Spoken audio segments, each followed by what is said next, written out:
Well, a fiscal nightmare, that's how Governor Neil Abercrombie describes the state finances when he took office.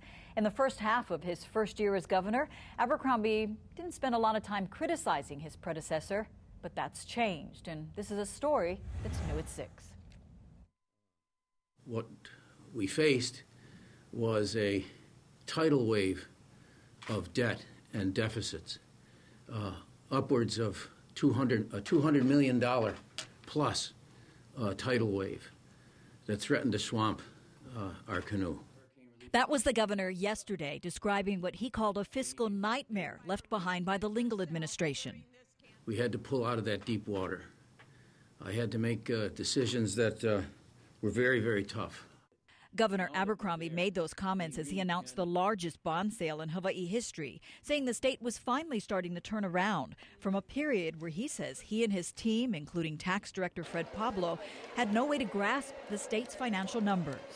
At one point, Fred was indicating that we had no clear idea of how much money was coming into the state, how much was going out. For all intents and purposes, our accounting system was moribund. It had ceased to functionally exist. Linda Lingle is running for Congress. Her campaign told us they are not responding to Abercrombie's remarks.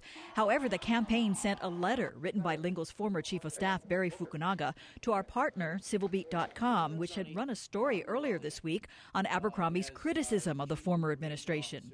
In that letter, Fukunaga says the Lingle administration successfully guided the state through the 2008 global financial and economic collapse. He goes on to say Governor Lingle and her team closed an almost $3 billion gap in state revenues without increasing taxes. Fukunaga also points out in the letter that Lingle's budget director, Georgina Kawamura, met with Abercrombie's budget director, Calvert Young, at least twice to explain the situation and challenges.